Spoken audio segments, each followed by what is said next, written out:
Special good morning. Those of you listening to Classic Radio, 105.5, 105.9 on the FM dial. Let me say good morning to those of you by our social media platforms. I've been getting that feedback, Mr. McIntyre. I don't say hi and hello to folks via the social media enough. They know the individuals who say that, I listen to you every morning and somebody don't shut us up. I know I do it. You need to find that individual because some people need some special hail up. Yeah. I know they wouldn't want their name called, but I have to. I have to just say good morning to them. Good morning. Yeah. So you get. I'm seeing it a couple of times. He's made up for past. For the last few times. All right. Welcome, Mr. McIntyre. Welcome us this morning. Hey, folks, it's Monday. It's already the second day of September. You imagine? Really? Last week you were saying there, August is about to go. Yeah. 2 days into September. Second day already into September. Yeah. How time flies, how too flying flies. Let me say good morning also to all the youngsters making, of course, back to school today. Yeah. Those who may not have left yet, you should have left already because, there's no schools calling between 7:30 and 8 o'clock. Yeah. I should have been there already. For some reason, out at this time you're late. If for some reason you're going late this morning, it's not a good way to start off the school term, but for whatever particular reason, could be transportation-wise or some reason may have caused you to be going late this morning. Certainly hope you have a great day today, the first day of school, and maybe not much may happen today. There are schools who get down to business on the first day of school. Huh? Yeah. First day of school, they get down to business.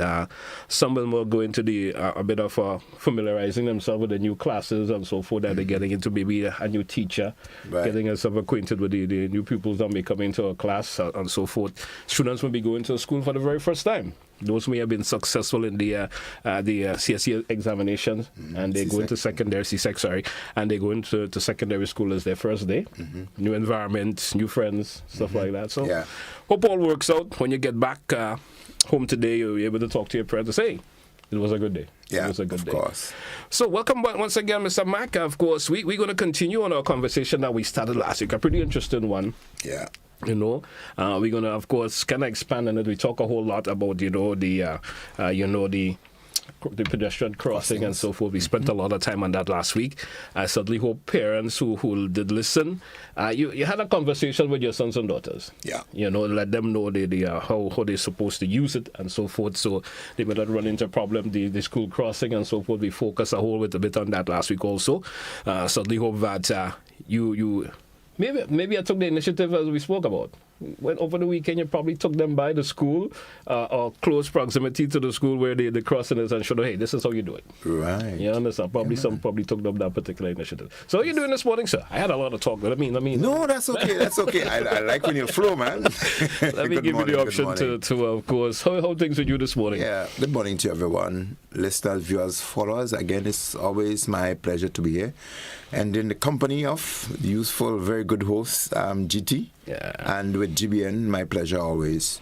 And the information platform is growing, and we're beginning to love it a bit more. And within the past week, we had a few things. I must say it was a quiet week in terms of activities generally around us. There were a few accidents, mind you. There was, in my opinion, no major ones that actually occurred, but there were a few minor accidents. Yeah. And again, most of them we can attribute to driver's error. So far, I think with investigations, not many of them, if any, have really came up with vehicle deficiency. Mm-hmm. Most of them have been driver's error.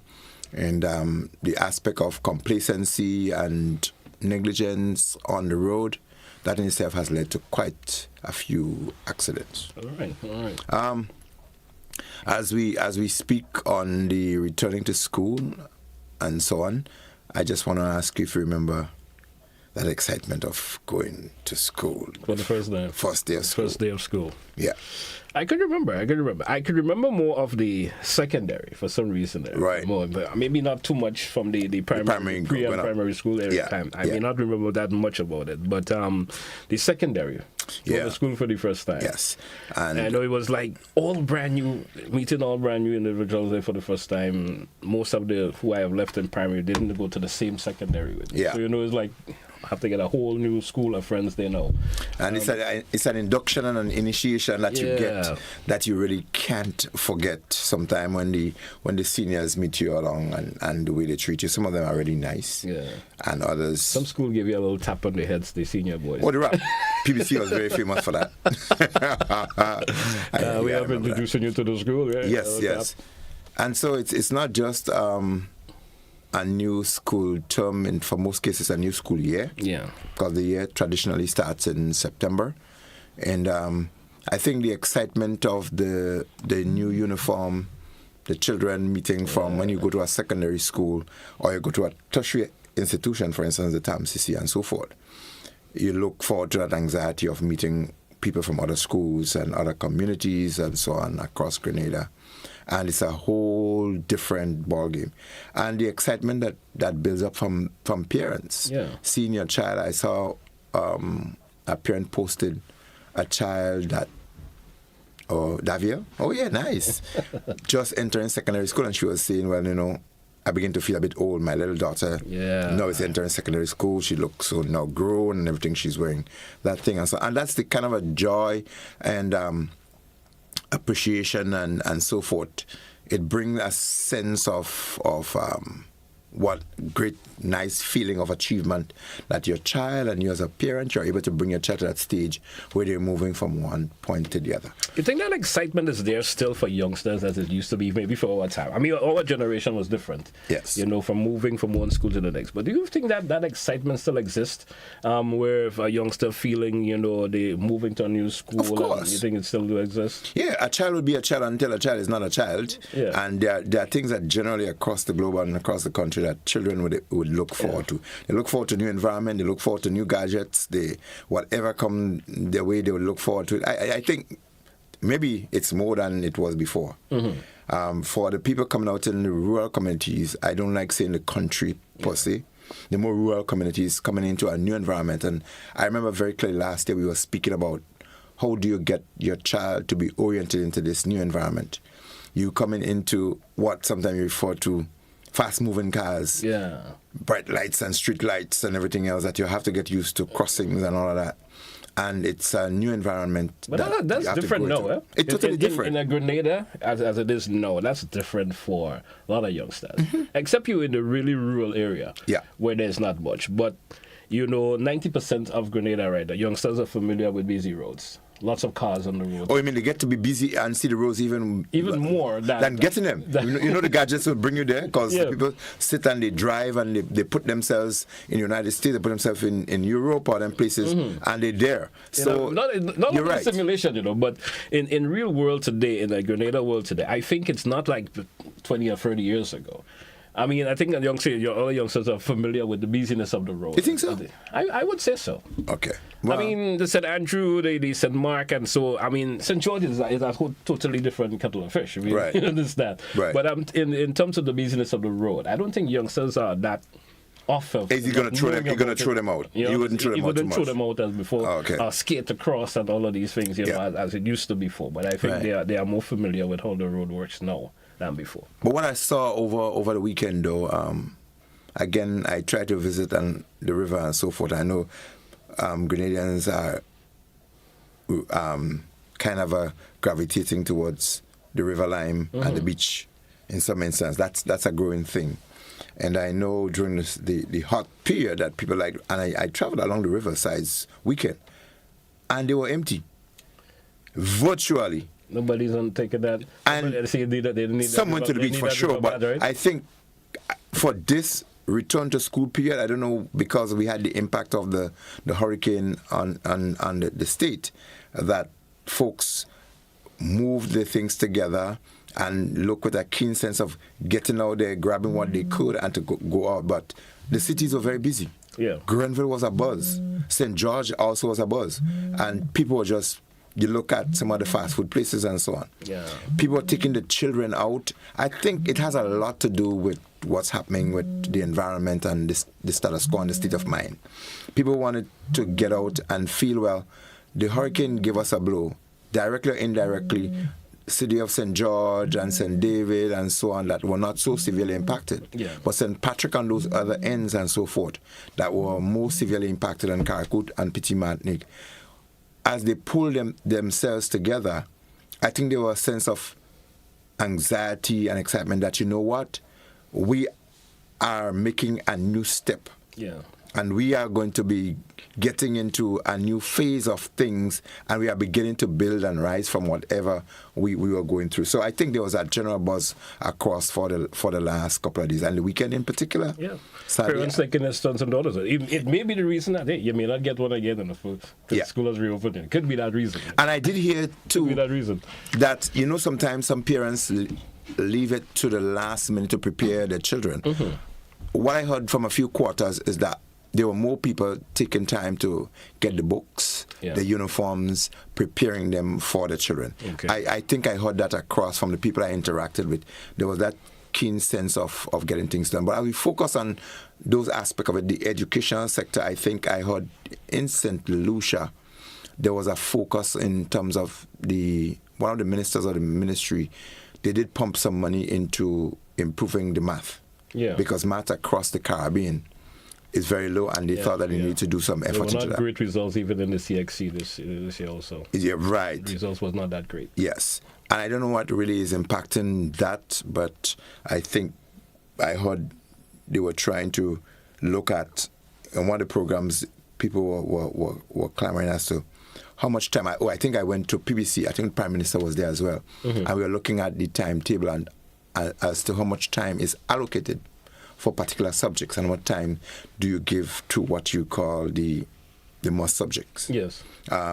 Math, English, and some foreign language, and so forth. How much time was allocated to that? Mm-hmm. And when we did a scan of it, they figured that there are some things that you need to reprioritize and dedicate more time. And they're saying, well, there are so many subjects. And some of the parents were saying, do we need to do 20-something subjects, though? Are they really relevant to the industry or the environment in which we are going to go in modern day time? Yeah. Do we need the 24 subjects to give our children to load them up? Or should we really dedicate the time into those we consider to be really critical or the essential? That they really need for what they want to do? Or as it is, should we continue to guide our children and the education curriculum into the career? And I think I heard from the administration that the focus is on the skill set. Yeah. In terms of how do you prepare more for the working environment, not just the academics, not getting 22 or 12 or 14 subjects, but how do you prepare the children best for the world in which they are going to be placed? And how do you identify early enough what your child is inclined to become or do, and how do you channel your child towards that? Because that child may just want to be a joiner, an engineer in some form or other. From early, you may just want to be a technician. He may just have a love for cars. Yeah. He doesn't want to be anything else, really and truly. So how do you guide him? You will see that from small, he's taking on these little cars, he's pulling them apart and just putting the wheel back together. And he might be just using a little brush and painting something and so forth. And we're like, but listen, that's where his interest is at. Build him on that. But sometimes if you think about, we as Caribbean parents, sometimes we don't pay attention to these things for some reason or the other, and then we wait up until it becomes a little bit too late, and try to force it upon the individual now, and then you see their interest, they lose the interest in what they should have been pushed into. Yeah. To a point at an earlier age. So, and I look at the days of the GTVI, Greener Technical and Vocational Institute, and I look at the academics. In my time, look, I got 4 GC O-level subjects, but then the majority of people were getting 4 and 6 and so on. Those and when a guy got 6 subjects, you told yourself that he was top. Yeah. But when you also went, and I also did an aspect of the GTVI into college and aspect of the TAMCC sort of as it was transitioning, and I did electrical installation and air conditioning and refrigeration, and those skill sets, if I count the amount of dollars that I saved because I did electrical installation, got certified, I did refrigeration and air conditioning, and the amount of times I spent repairing something at home or helping somebody else, I don't know the other subject I got would have brought me so much. It's like they become a little bit invalid for you. Yeah, whether or not that then was giving me the sense of the kind of a joy that I see in fixing something, ensuring that this thing work, and so on. I mean, yeah, the other things were really good. The other subjects were critical for the working environment. Yes. But what gave me a sense of gratification is the skill. The vocational things that I actually got. Yeah. You find a real sense of pleasure in that. So we have to really kind of guide and channel our children into what we think they are inclined to do, because what you're inclined to do is what you're going to find you're going to be committed to do, you're going to find pleasure in it, and you'll become ace in doing that. But you know, there's another twist to this. There are no parents who want their children to be certain things in life. They may be pushing you to be a doctor or a lawyer. Or sometimes this is not what you want, the youngster. That's not what you want to be in your life. You want to be something else. You want to be, I want to be an electrician, but my mom is pushing me to be a doctor. And and for some reason, you may probably go through and become a good doctor, but sometimes it's not your drive, not what you really want to do. But there again, while this is true, there are other children that you have to be able to drive them to what you think that they should, because I realize a lot of children these days really don't figure out very early what they want to be. I understand, but I always believe that individuals should be left up to do things at their choice, what they want to do. Because sometimes you drive them to do something and it just doesn't work out what you drive them to do, and sometimes you don't think about their own passion, what they want to become. I've heard a lot of children speak about that. Yeah, and they would not say it openly to their parents, but they would come and say to you, "Well, you know what? That's what my parents want me to do." And I really don't like it. I don't really enjoy it. But that's what my parents want. My parents think that the other things is degrading to the kind of a family we are, or what we all did within our family. We followed the line of business and X, Y, and Z. And all my family were doctors and nurses and police and teachers. And that's what my parents want me to be. But that's not what I want. That's what I want. Interesting way to get this started. So we drew for a break. Let's take our first break. When we come back, we get into the conversation. Stay with us, folks. To the point here, Classic Radio, GBN TV. We'll be right back. Stay with us, folks.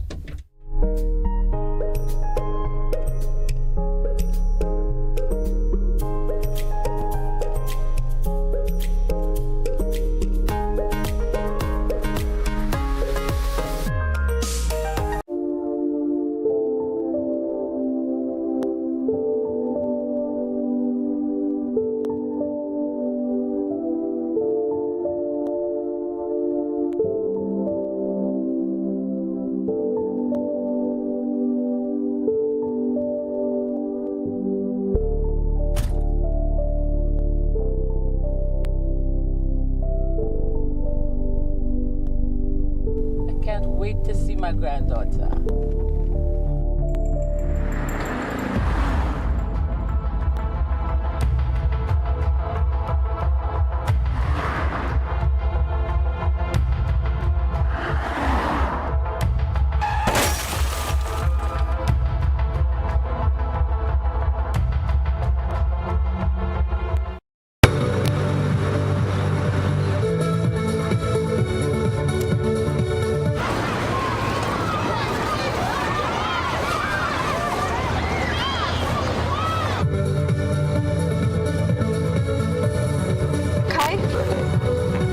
filter, ha? Kami झाले filter. आजी!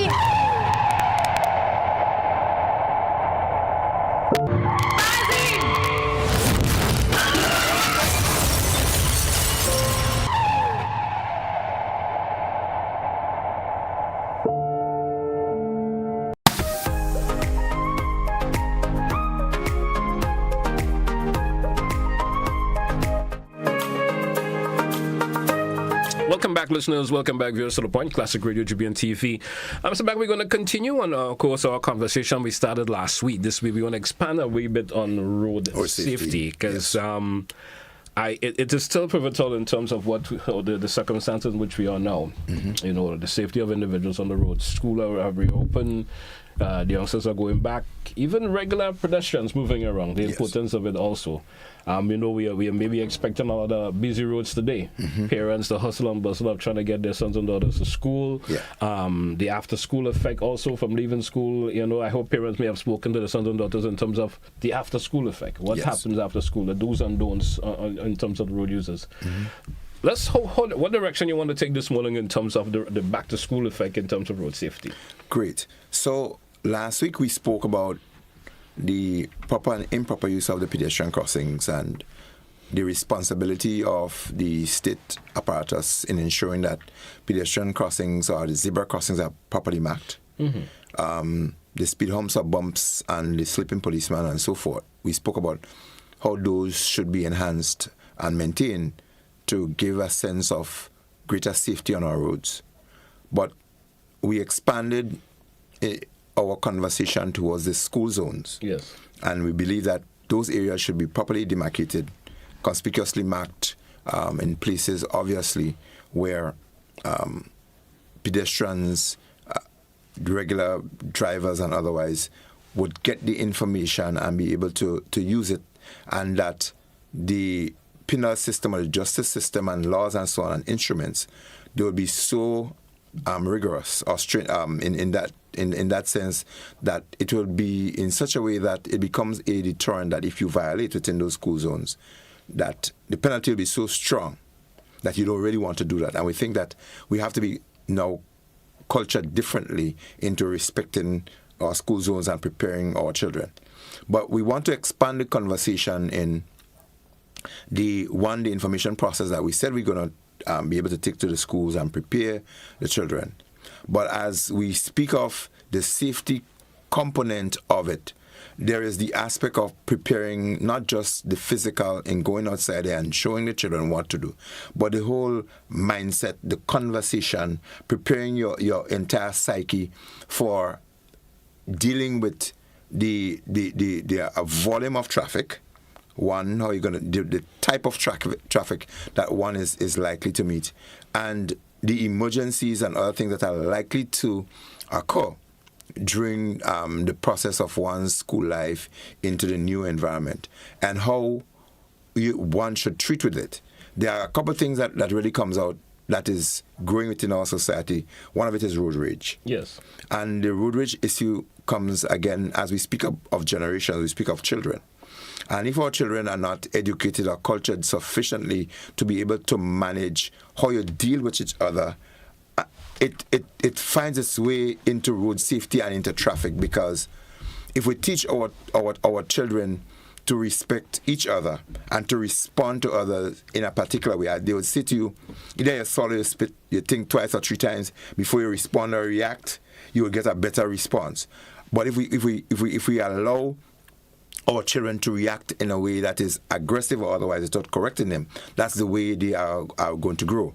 And why am I saying this? I'm saying this to say that when a child or someone attempts to do a cross and a driver did not pay attention to that person wanting to cross, the slur and the language that is being used or thrown across to either the person wanting to cross or the driver or the person's throwing that towards the driver.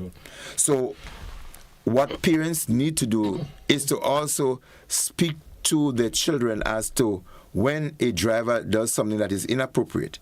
Because now we teach you the right thing to do from home as to how you should cross the pedestrian crossings, and you did not see that happen, it doesn't mean then that you have to throw a stone or throw your bag at the driver, or you have to use up insulting or obscene language to him. And I think generally, if we are able to change that attitude a little bit, slow down, take a deep breath, find the best response or the best reaction, and as some people would say, when they go high, you go low. When they go low, you go high. Yeah. So you do not want to match fire with fire in those kind of a circumstance.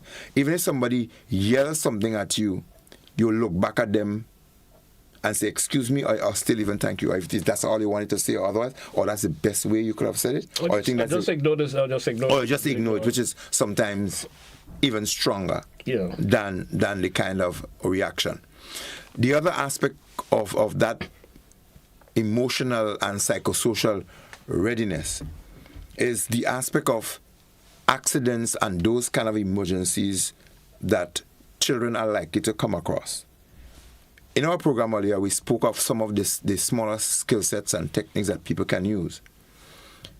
We are also suggesting that parents should prepare their children to deal with emergencies and accidents that are likely to occur. Yes. I've seen situations where drivers did not use up the road space that they should, and pedestrians did not use what they should as well. They walked into the drivable way, and so the driver, not being so attentive, the side of his wheel or his mirror or something may have scraped, or may have just passed over the side of the foot or the toes of people and so forth. That kind of a issue, you'd want to be able to prepare pedestrians and children to deal with them as the volume and the amount of people becomes greater within the space that you are moving into. There are people who will faint. There are people who will get injuries like abrasions. They may get bruises. They may get lacerations or some kinds of incisions as a result of accidents. And how do you teach your child or others to deal with that situation? Should you then say to your child that once an accident occurs, you need to get your phone out and take the best pictures that you could, because you need to look at it later on and figure out whether or not it was wrong or right, or we can have a joke over it, or we can share it with our friends. And that's once the situation is at a level that they are able to do so. Because not always a situation be if an accident occurred, they may be thinking at that level, like, should I take out my phone? I mean, it's a thing you see adults do these days before they offer assistance, but, start taking pictures. But I'm saying, are youngsters able to think at that level that I should be taking out a picture of an accident that I see occur, maybe and to that a friend is where, or something else or the sort. But it's, you understand? And that is where the thinking should go, because when something occurs, it may also hinge on criminal or otherwise investigations. Yeah. And so the early information is also critical. So the persons who are involved in that situation, that emergency or that accident, the other persons who are there, who may not physically be assisting, should be channeled in such a way that, this driver may try to defend unreasonably later on. We need to take this as some form of evidence. And so I recall just for the carnival season, there was a guy who met an accident in a vehicle I was driving and so on, and had I not taken the information and a picture of what it is, because the phone numbers and everything that the guy gave you, try to reach him, and you can't. So the information that was taken, they were able to do the follow-up, find who were the drivers, who were the owners of the vehicle, etc., and make them become liable. So these processes become useful later on. So I'm saying, if we are going to be getting into be culturing ourselves differently, to be more responsible and to be able to bring a sense of relief and assistance and a sense of, in my opinion, later on, justice to a situation, we need to be able to prepare our children psychologically for it. Yeah. And one of the things that you want them to be able to do, because they are already in tune to the use of the gadgets, let's allow them to use it appropriately to get the best results. That's what. Under circumstances that it's appropriate to use your gadget. You not encourage them to walk the roads, because we see a lot of people, the youngsters now, walking the roads and their head is down in their phones, which is not the appropriate thing to be doing. You understand? But using it for reasons of that nature could be considered okay. Not walking the road and using your gadgets to playing games and so forth, which could be dangerous, because you're not looking at the oncoming vehicle or even paying attention to your surroundings at the time. And as you speak of surroundings and paying attention to it, I'm sure the police in their program very early will be speaking about that. I think this week they probably will be speaking about the safety issue. They were actually here this morning also. They were here already? This morning they did a special segment this morning in terms of... Absolutely. And I'm sure they may have mentioned those distractions that they have, the additional gadgets and so on. Yeah. Well, the AirPods and these pieces and so on, the Bluetooth type stuff, they become, I think, more available, easier to be accessed and used now. So people walk around and they look as though they're hands-free and otherwise, and they have the ones that sometimes it blend with the color of your skin or otherwise, so you can't even tell that they have it on. And at a level 2, that is not even able to hear an approaching vehicle, or and they are distracted. In their hand, so it's a distraction to a point. And it's a safety hazard. Yeah. And we've seen it quite a bit. So the preparation process into the more robust environment is one of the things that, again, parents and community persons, including the school. What does the school program speak about safety in general? Yeah. This morning we spoke about the orientation, and in some cases I thought we spoke about the induction into particular situation. But how does the school system lend itself into helping the parents prepare these children into a safe environment or a safer environment? So our school programs must be channeled early enough, as a matter of fact, into the curriculum within the first couple hours of the new entrants as they come in. The general safety factors, and it's one of the things I think we need to look into as to when children get into those environments, what kinds of briefings that they really get. We know that there is the orientation that takes place that week before. Is it just a regular welcome and that? But are they spoken to about the do's and don'ts of crossing and other safety procedures? And that's exactly where I'm going. That it has to be enshrined, or it has to be within the whole handbook and the safety procedure and the general briefing procedure and the expectations within the institutions. That safety method must be emphasized quite a bit more. And because we are seeing increases in accidents and other things, our assessment should drive us into changing some things, into driving some things, and the safety factor to be incorporated into the school handbook and to become part of the general briefing process, not just at the General Assembly, because in most schools, when school opened, there's a first assembly where everybody, they're brought in, the principal gives the general briefing, the welcome to everybody. But it has to be broken down and should be broken down, whereas you go into every form, into every class, that the teachers themselves are aware that 10 or 15 minutes on general safety, not just within the school but outside of the school environment, should be part of the safety package. I am absolutely sure that if we spend more time in doing that, we're going to see more children growing up with a safety consciousness as they become more responsible people themselves, as they become workers, they become parents, they become drivers themselves, supervisors within industries or otherwise. There will be some improvement, if not a lot of improvement, in the whole safety factor generally. And it would make individuals a better person, better road users, because they're going to grow up to a point where they now start driving.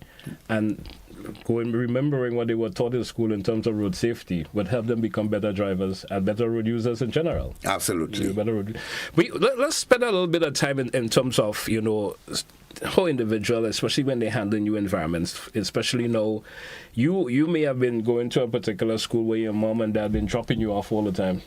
As a youngster, you're going to a new primary school. You probably have come to the kindergarten or the other level again? The kindergarten. After kindergarten, we go to preschool. You go to the preschool is what sometimes is referred to as the kindergarten. Yeah, well, they're kindergarten and preschool. I think that's how they do it now, right? They do the kindergarten and the preschool. So now you may go into primary. Primary, right. So now your parents may leave it up to you, make it. They think you have gotten to a level of maturity a wee bit, you understand the roads and so forth. What are some of the you would like to throw there, especially to parents who may have just allowing their children, giving them the option to use the roads by themselves and so on? What's some of the information you'd like to share with them as relates to that? Getting into that new environment, crossing the roads and everything. I mean, we spoke a wee bit about that already in terms of road crossing, but getting their mind simulated now to using the roads by themselves, especially the younger ones. So this morning when you started, you spoke about as we started the conversation last week about the whole safety issue, and I think we were on point because we are trying to prepare them for the reopening this week. And then you mentioned about the parents doing a walkthrough. within the teaching or the learning environment, it is obviously understood that people retain more by seeing and what they do. And so after you would have spoken to the children from home, first and foremost, you give them the walkthrough, prepare the mind from home. It is very good before allowing them or releasing them into the environment. And I think in a lot of ways we see parents do that. You bring them into the environment. I saw this morning as I was coming through, a number of parents trying to get their children off to school.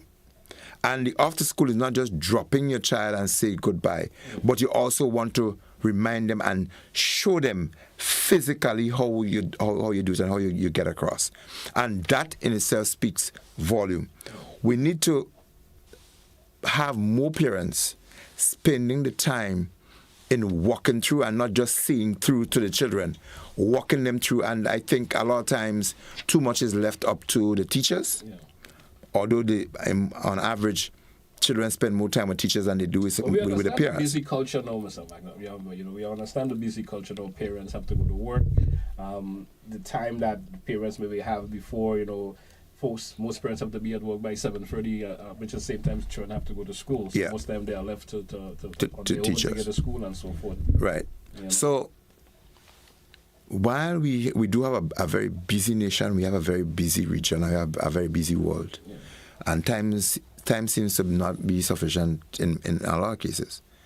But the few minutes spent in walking through your child to something may just save that child's life, may help quite a number of other persons. As I mentioned, as I spoke earlier and I sent through my briefing, I did speak about helping others through the process.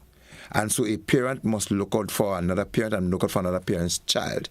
So while, yes, you may have to rush off to the job, but the few minutes that you did not take to prepare your child to enter the school environment safely might be hours or months off your job later on for a situation that may could have been avoided. By you simply walking the child through and ensuring that the child gets the process right. The child remembers. Even sometimes children takes what the teachers say, sometimes more than the parents. They say, teacher say so. But that initial stage before that child generate the bond between themselves and the teachers, that link between the school, the parents, the teachers, and so forth, and the child, it has to be created.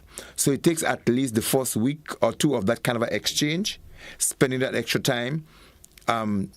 Ladies, gentlemen, people, drivers, other parents, there will be traffic delays and there will be inconveniences at least for this week and into next week as you allow parents to get the children properly oriented into the school environment. Be patient, be tolerant with those persons. The point I am making here is that take the few moments, pull over to the side, get the child off, walk them through and say, son, daughter, this is the way you do it, see them through. And I think for the first week. At least the first week. So the persons behind or other people will understand, listen, I need to be tolerant, I need to be patient because this is a safety process that is undertaken, that is happening, and we all have to be part of it, and we all need to make our contribution by ensuring that and at least cooperating with what we see is happening in digital education. So, Mike, we drew for a break. Let's take it down. When we come back, I want us to talk about a wee bit of the emergency plans at schools. Let's talk a wee bit about that because, there's sometimes as schools, parents also should get themselves familiar with the emergency plans in schools, just in case, as a parent, you may be listening now and you may not even know that the school have emergency plans. Is it something that parents should get themselves acquainted with also, or is it just a school to the students? Yeah, we can speak about that. Stay with us, folks. We'll be right back. Stay with us this morning here on To The Point. Don't touch your dial. We'll be right back after the break. When you...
I want you to control your anger. There's a way to feel better. That's one thing to remember. No matter where you are, you can be a star. Stop and take a deep breath and relax yourself. Take a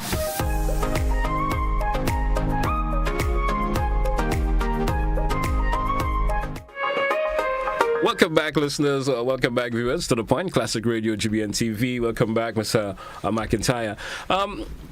Before the break, we did mention, of course, we want to discuss a wee bit in terms of, handling and dealing with emergencies, the emergency plans at schools and so forth. My question to you first, do you think it's important that parents get themselves familiar with the emergency plans at schools? Or should parents ensure or find out whether or not there are emergency plans have emergency plans. Right, vice versa, right? Oh, but before we delve into that though, I would. This is not an advertisement, but I'm available to assist in emergency plans and procedure and processes and so forth. Yeah. Just in case there's a school that's interested. Or an institution, anything that's interested into that, because I think it's something that we need to build across. Yeah. I mean, it comes across kind of a light, but it's in a serious way. We lack those kind of plans and processes and procedures across. And in the areas where we don't lack having them designed, we lack having them understood, known and practiced, or have drills with them. So it is critically important. My other area, my niche area, is that of disaster risk reduction and so on. And disaster risk reduction starts with plans, procedures, policies, etc. That's where it starts. Yeah. And a simple plan could be written or understood as it says in itself, simple. Yeah. What it should say, what it is, what to do, when to do it, who's responsible, and how it has been done, and what is required to get it done. A basic plan. So every school, every institution should have that. And as we rebuild from that disaster which we just are coming through, Hurricane Beryl, it is important that our review look into whether or not there were plans that were in place or should be in place to deal with different kinds of emergency. And that is critical because it is widely understood that your inability to rebound has economic negative consequences. And one of the things that would prevent that is to ensure that before something happens that you do have a plan. So it is critically important. I know there were some initiatives before that were driven here in what you call school safety programs. Yeah. It went low, and I had a conversation with the current chief education officer. That was about 4 months ago. We had a conversation of revamping the school safety programs. And so it should be an undertaking where those emergency plans should come to the fore, especially when you have new school years and new school terms, etc. And more so is within the new school year, when before school reopens, there is like a week or two when teachers are preparing their classes, their surroundings to receive students. Yeah. So teachers actually start work before the children come to the classroom, and that's understood. And so within that period of time, the safety measures and the safety plans are the things that should be consulted. And that's why it links right back into the conversation we were having earlier, that it should become part of the orientation of the briefing process, what to do in every state of emergency. And parents should not be distant from what exists in the school. They should know. As a matter of fact, it should be in our interest as parents to inquire from the institution what is in place for those kind of emergencies or for emergencies. And those of us who are in positions to contribute to that process should contribute. I'm guilty of never asking. I shall allow parents to call us. I am guilty of never asking the school if there is an emergency plan, right? Just in case. Yeah. I have never asked. No. And Gigi, it's an area that we have to start inquiring of. Is something happening and so on? For instance, in most, especially business places, there are areas that you call muster points, and they are marked, and they are emergency exits. and they are marked. And there are emergency routes, and they are also marked. Yes. But are we seeing them in the public places, the schools and institutions? Are we emphasizing that to a large extent? Where do our children go? What do they do in an emergency like an earthquake or otherwise that does not give you warning? Or, for instance, if you are in a flood-prone area, for instance, there's a school in the stadium area, I think around the River Road area. Yes. And traditionally, every time the river overflows its bank, people are locked in because the area is flooded and you can't go in or out easily. And so what is the procedure? Should we build canoes and have in the school that when it floods, that our children get in those canoes and they can move across? Or should we have other flotation devices like river tube, the tubes and so on, that they can use them? I'm speaking about the kind of light again, but that's the thinking in terms of what do we have in place for those emergencies? And as we kind of are concluding into the aspect where we're going to invite callers to contribute to the process, there are some reminders that I always want us to be able to keep on our program. We're hoping that we should be able to give some tips that GBN can use in terms of safety things, basic things to do. I think that in every school, every classroom, and maybe in the workplace, there are some emergency procedures, step 1, 2, 3, 4, 5, or 7, that should be stuck up in places within those institutions that children could follow. In the event of a fire, this is what you do. In the event of a fainting, this is what you do. In the event that somebody gets a cut or somebody comes up with an asthma attack or otherwise, this is what you do. And to speak about it now, I can really, I'm feeling the relevance of these things because in a lot of places, when these things happen, the teachers aren't quite aware, not trained as to what to do. And sometimes, even if the teachers are trained, how many of them are trained? Yeah. And how many students have the training to understand what to do? The schools have someone with medical training available within on the staff. And it is something, the question that you're asking, should be institutionalized. It should be a mandate. One, that every teacher, if you're going to get into the fraternity, that you hold a valid first aid certificate. Yeah.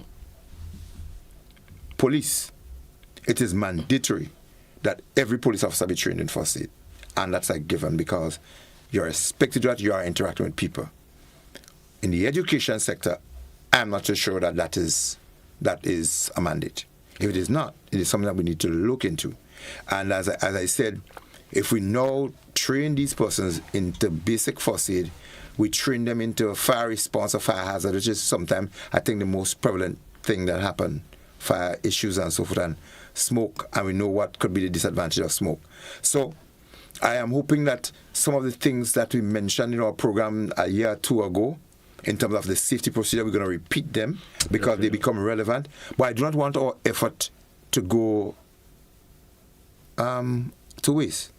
So what we would want to be able to see or be able to contribute toward is the information that we generate, that it can be broken down into smaller packages. And somebody may listen to the program and say, well, Mr. McIntyre, maybe that's something that you should do.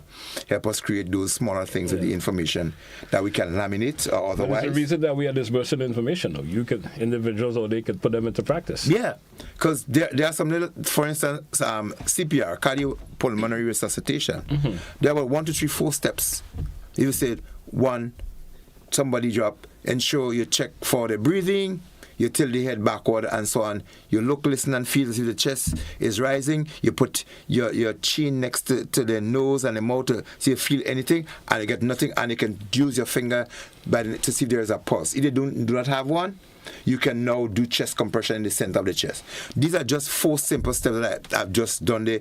I don't need to do a first aid course or a CPR course to do that. Just tell people you open the airway, ensure that there is no obstruction, and if a person is not breathing, that you figure that by checking that they're not getting a pulse, you give them some compression on the center of the chest. The other thing I want to is somebody gets an incision or a laceration, which is a wound that is open and bleeding. You don't necessarily need to get any form of medication per se. The basic thing that you want to be able to do is to just control the bleeding by applying some pressure or putting a dressing over it. So if people have those simple steps, you don't need to get an entire manual or a book to follow that. It is stuck up. the teacher or some student could just look on the wall and say, oh, this is what we should do. 1, 2, 3, 4. And you may have a little diagram or some steps or some arrows that show what to do, step 1, 2, 3, and that could be done, boom. Yeah, and if it's stuck up on the wall, students always making it visible to them, always reading it from the time. It's in the staff rooms or so forth in schools. The teachers, they can always review it for themselves. So when an actual incident occurs, it's easier to deal with. And as I said before, I know that some of these things do exist, especially for fire. It exists in hotels and resorts and guest houses and these places because they understand that, and some larger institutions. But I think in our schools generally across the nation, we need to be able to see that in our institutions. We do have our first caller. Let's say good morning to our caller. Caller, good morning and welcome in your live. Yes, good morning to you, GT. And how are you today? We are doing A-okay, I want to say. Okay, you're doing A-okay. You're doing fantastic. Morning to Mr. McIntyre. Morning, sir. Right, very serious note, sir. And I want to challenge you, GT. Mr. McIntyre, you're talking very serious things, and I see you expanding, not only talking on the radio, but I see you expanding in a serious business. Challenge GT and have an establishment where you can deal with so many different matters, including the health sector, because I think you have an authority there. Not only making the money, but on the care side, you will do magic to all of us. Take that very seriously, because I'm not a joker. As it relates to the children going to school, toddlers, and having to cross the road, I think we'll have to put more responsibility on the bus owners and drivers, conductors, and also the system, the school, where they can set up zones, crossing zones. And so the bus drivers now will have to take responsibility to have the children cross. At the school level, the school is responsible to have somebody stationed at a certain point within certain hours to have the children cross there. Because the reason why I'm saying this is because sometimes you have a one-parent family, either male or female, and the society that we're living in now is not a friendly society. As soon as you step out of your house, well, he's out, she's gone, so I could move in to make my mischief. When you come back, you discover that your home is ransacked. So there is some concern I have there in the parents having to go out and have the children cross, and that critical moment, the responsibility should be placed on the drivers, conductors, and the school themselves. Yes, the parents have to play the role, but for what I said, it could be very problematic for parents who doesn't have somebody to live in the house when they go, and when they come back, they find disaster. Yeah? But what I told you first, I'm very serious.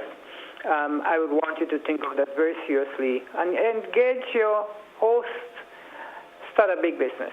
Yeah? Have a great day, sir. Thank you, sir. You've been facing a challenge, man. Face a challenge. And offer too. Yeah. Is it? Oh. Yes. But you never know, right? Yeah. You never know. And it's thanks for the advice, sir. We probably could put it into practice. We do have another caller. Caller, good morning. You're live. Good morning. Mr. McIntyre and JT. I think also what could happen, the teachers could they could bring in how they call it, crossing with the lights as a subject, and what they could do, put it on the board and teach the children from the kindergarten to the whatever, teach them how to cross the street. A red light, a yellow light, and a green light. You draw the pole just as how it is, and the crossing below, and show them from the time they're young. And I think that would be also a help for the kids. Thank you very much. Great, Thank you, caller. Interesting point there. Great contribution. Yeah. So it follows similar to what we're speaking about in expanding driving on the board. Yes. Safety. So the idea for within the AmSafer is to be able to have those simulations, have those animations on board. I think I saw Corporal Paul had something similar to that too, where you have these little cartoon vehicle and people and crossing. We need to bring in more into that so that the color is on point. So if we start with those kids there, and not just the pedestrian crossing, but driving in general. Yes. You tell them, so the children, and I think we're going to generate a quiz down the street in terms of quizzing our population in terms of certain things that they need to do. We're going to generate that through the MC for a quiz where people are asked particular questions, road safety questions that they should follow through. And the kids will be part of that process. Caller, you're live. Good morning. Good morning. Mr. McIntyre. Sir. You too good to be where you are. You should be leading us. You have a wide experience and knowledge and skill. At the same time, I want to say that some of us are giving people wrong information, and I've said it already. We have too many people having highly tinted vehicles, and yet for some of the people who are really involved in helping the ordinary people, telling them that to make eye contact with a driver. Imagine a driver, you could hardly see some of them drivers in their vehicle, so you cannot make eye contact. So I always say, and this is the rule, that when any driver sees somebody on the pedestrian crossing, I don't mean in the vicinity, of the pedestrian crossing, assuming they want to cross, you have the right, it's your democratic right to stop and let the pedestrian cross. They have the privilege over you as a driver. If you bounce them on the pedestrian crossing, you're supposed to be charged. The pedestrian crossing, the pedestrian would hardly bounce you. You have a right to stop once you see somebody in that shows they intend to cross once they're in the vicinity of the pedestrian crossing. And in fact, a lot of people believe that the vehicles do not have to stop. They have to stop. According to you, people would say the small little line before you make the pedestrian crossing. The small little line is where the vehicle must stop or have to stop so that the pedestrian could cross. Finally, you're too good to be a Grenadian. Thank you. Thank you, sir. Have a good morning. Have a good day, sir. Yeah. So, well, I guess you may have to be a different nationality. the point is being made. So, Grenada doesn't deserve good things. And, this is one of the reasons why people say, like he's been saying, you should be walking somewhere that had the opportunity to walk other places and do other things. And I just think home is where my usefulness lies. And so the contribution that I make, I have no qualms with that. So as we expand on the road safety issues, coming up next week, God's willing, I have a guest that is expected to be with me on the program. Remember we spoke about the road safety issue and the driving? Yes. I have someone who's very experienced as a trainer, a driver kind of person. And he has his perspective in recommendations as to some things, his own experience in terms of how he sees the weakness in the system, preparing people to drive safely on our roads. And he's going to join us on the program. That certainly should be an interesting thing next week. All right. So, Mac, it's already 10 a.m. Is it? Yeah, it's already 10 a.m.